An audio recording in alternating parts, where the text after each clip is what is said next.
బాగానే ఉండేదాన్ని నేను షార్ట్ ఫిల్మ్స్ చేసుకున్నాను. తనకు వద్దు అన్న దగ్గర నేను ఆపేసుకొని ఇంటి పనులే పెట్టుకొని చూసుకుంటూ ఉన్నాను. ఈ రోజు కూడా తను నన్ను నోరు తెరిచి అడుగున్నాను, ఏదైనా చేసేదాన్ని. మొన్న కూడా ఫోన్ చేపించి రమ్మనండి, సారీ చెప్పాను, ఒక్కసారి పోనీ కలిసి మాట్లాడుకుంటే అయిపోద్దేమో అని. దాడి అన్నది కరెక్ట్ కాదు, నా పైన దాడి చేశారు. మీరు ఒక్కసారి ఆ మనుషుల్ని చూడండి, వాళ్ళు కేర్ టేకర్సా గుండాలా అని. పిఎస్ కి వెళ్దాం.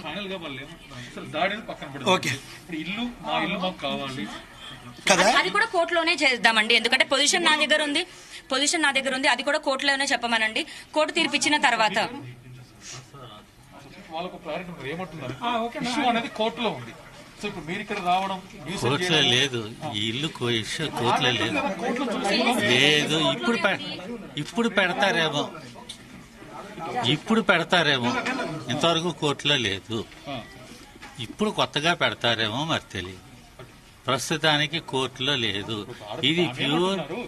ఇప్పుడు ఇక్కడ న్యూసెన్స్ వద్దు, ఏదంటే కేసు పెట్టుకోండి, లేదంటే కోర్టులో చూసుకుందాము, ఇల్లు ఎవరిది ఏంటని తర్వాత విషయం అంటున్నారు. సో ఇక్కడికి అల్టిమేట్ ఇప్పుడు మీరు గుండాలను తీసుకొచ్చో లేకపోతే మీకు తెలిసిన వాళ్ళని తీసుకొచ్చో మొత్తానికి ఇక్కడ ఇదంతా ఎందుకు అన్నట్టుగా తను అంటున్నారు.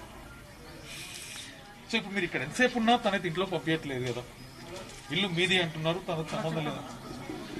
నేను ఒకటే సార్, ఇది కోర్టు గీటు ఇవన్నీ కోర్టులో లేదు. ఈ ఇల్లు రాస్తారు ఉందే, మేము ఇంట్లో ఉందామనే మేము వచ్చాము.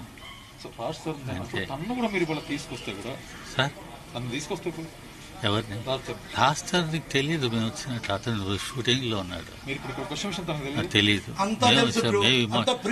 మేము ఇమోషనల్ గా మేము ఆలోచించుకొని మా పరిస్థితిని బట్టి మేము వచ్చాం. చెప్తున్న విషయాలు మీరు రావడం, మీ కొడుకు ప్రాపర్టీ కాబట్టి మీరు రావడంలో ఓకే. ఇప్పుడు తను చెప్తున్నట్టు అయితే మీరు డైరెక్ట్ ఇంట్లోకి వచ్చి దాదాపు ఒక 10 మంది అంటే వాళ్ళ కేర్ టేకర్స్ లా లేరు, వాళ్ళని చూస్తే కొంత అనుమానాస్పద వ్యక్తులు లేకపోతే గుండాల్లా వ్యవహరించారు, తను లాక్కొని వచ్చారని అంటుంది. ఒకటి సార్, మేము వచ్చేటప్పటికి మా సిచ్యువేషన్ బాగాలేదు. మేము సోఫాలో కూర్చునే మీతో పాటు మీరు ఇద్దరం, తర్వాత 4-5 వచ్చారు అంతే. మేము వచ్చేటప్పటికి మేము ఇదంతా చూసి ఒక విధంగా ఇమోషన్ ఫీల్ అయ్యి బాధకు గురయ్యి భావోద్వేగంలాగా అసలు ఏం జరుగుతుంది ఏంటి ఇదంతా అని చెప్పి, ఉన్న ఇల్లు ఇక్కడ ఉంది, ఇంట్లో ఉండే పరిస్థితి లేదు అని ఒక బాధలోని మేము వచ్చి ఆల్మోస్ట్ మేము ఏంటంటే కొలాప్స్ అయిపోయాం సోఫాలో, అన్కాన్షియస్ దగ్గరలో ఇంచుమించుగా ఆ స్టేజ్లో ఉన్నాం. వీళ్ళు లోపలికి వచ్చారు, ఏం జరిగింది అన్నది నాకు ఇప్పుడు వాడు షూటింగ్ రాష్ట్రానికి సంబంధం పేరెంట్స్ ఇక్కడ మీరు అది పోలీస్ కేసు తెలుసుకుందాం అంటుంది కదా, ఓకే.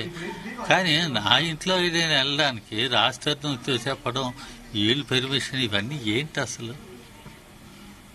సార్ ఇప్పుడు మీరు ఎదురుదాడి చేశారని తను అంటున్నాడు, కాసేపటి తను ఎదురు అంటే ఈ అన్నిటికన్నా ఒకవేళ రాజస్థానం ఇన్వాల్వ్ చేయడం, లేదంటే మీరు పోలీస్ కేసు వెళ్ళడం, ఇక్కడికి వెళ్ళిపోవడం అనేది కావాలి కదా.